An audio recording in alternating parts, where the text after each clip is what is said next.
Bonjour à toutes et à tous. Nous espérons que vous et vos proches vous portez bien durant cette période de confinement et que malgré les circonstances, vous gardez les yeux fixés sur Christ, lui qui est l'auteur de notre foi. Aujourd'hui, j'avais à cœur de vous parler de distance et de proximité. Un sujet plutôt et tristement d'actualité, n'est-ce pas? Comme vous le savez, dans le cadre des recommandations liées à la situation du coronavirus, il faut se tenir à une certaine distance les uns des autres pour éviter tout risque de contamination. On se rend compte combien certaines maladies peuvent se propager par un contact direct. Et toute cette situation m'a amené à une réflexion en lien avec une loi spirituelle. C'est dans la proximité avec Dieu que son royaume avancera dans nos vies et dans celles de notre entourage. Est-ce que nous voulons être des chrétiens contagieux? Contagieux, c'est-à-dire de Christ, bien sûr.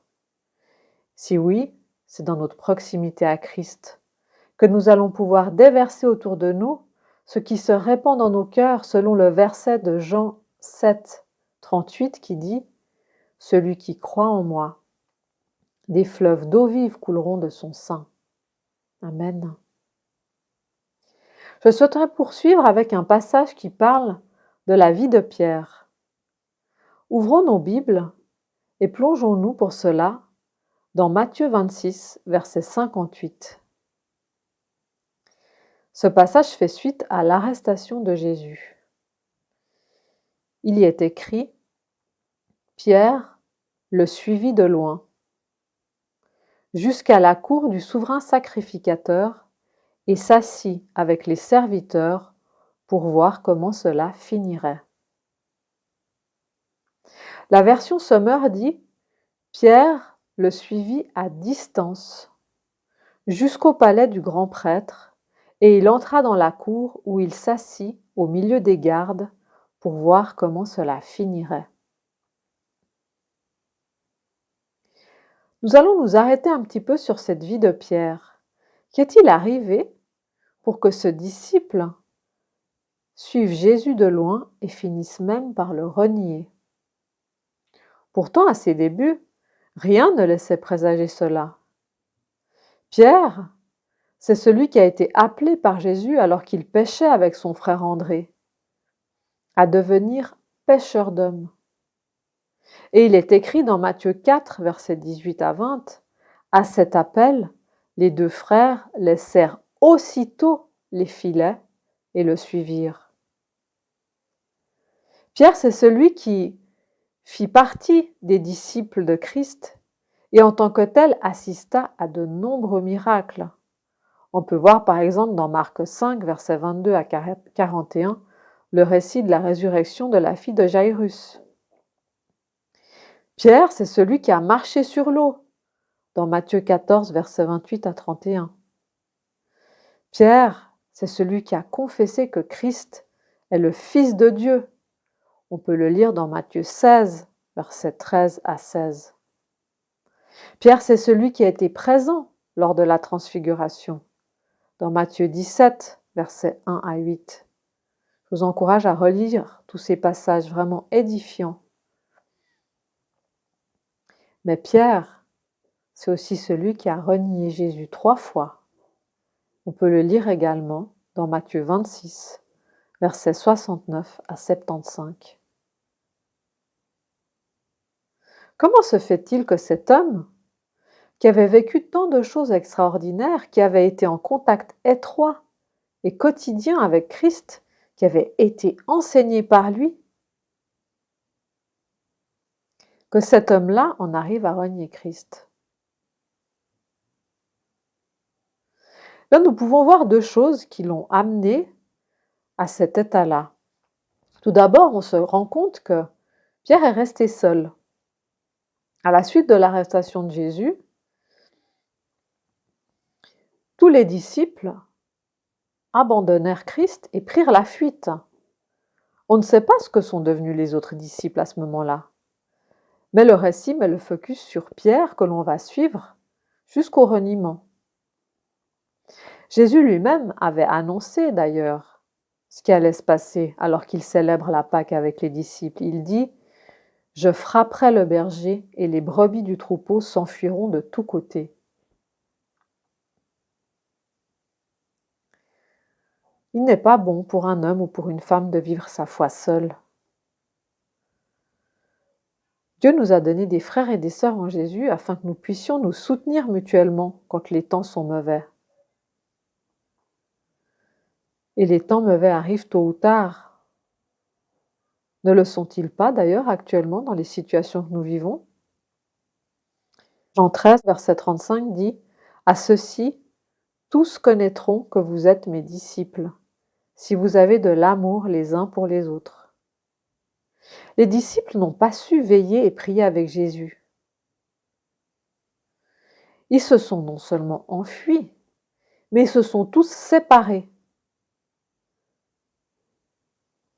On reconnaît la force d'une famille dans l'adversité. Romains 12, verset 15 dit « Réjouissez-vous avec ceux qui se réjouissent, pleurez avec ceux qui pleurent. » Ce qui fait la force du troupeau, ce qui fait la force d'une famille, c'est d'être ensemble. Quand une brebis est hors du troupeau, elle devient une proie facile pour les prédateurs. Et il en est de même dans le monde spirituel. Seuls, nous sommes faibles. Dieu dit qu'il n'est pas bon pour un homme d'être seul. Moïse avait Aaron et Our qui l'ont soutenu dans le combat jusqu'à la victoire. Et toi, qui écoutes ce message, qui as-tu pour t'accompagner et te soutenir dans tes combats quotidiens, particulièrement en ce moment? Et toi, l'Aaron ou l'Our de qui es-tu? Qui soutiens-tu en ce moment? Cette question est tout aussi importante, car de plus en plus de personnes souhaitent être soutenues. Mais eux aussi doivent être amenés, une fois qu'ils grandissent dans leur foi, à être le soutien de quelqu'un d'autre. Et cela commence par la prière. Qui portes-tu? Régulièrement dans la prière, pour qui intercèdes-tu? Ephésiens 6, 18 dit « Faites toutes sortes de prières et de requêtes sous la conduite de l'Esprit. Faites-le avec vigilance et constance, et intercédez pour tous ceux qui appartiennent à Dieu. » Philippiens 1, verset 27 bis dit « Vous tenez bon, unis par un même esprit, luttant ensemble d'un même cœur pour la foi fondée sur la bonne nouvelle. » Amen. Que nous puissions vivre ces choses, y aspirer et les vivre, particulièrement en ce moment. Mais poursuivons un petit peu avec Pierre maintenant. On voit qu'après s'être retrouvé seul, Pierre suit Jésus de loin ou à distance, selon les traductions. Dieu désire vivre un cœur à cœur avec nous. Il veut passer du temps avec nous.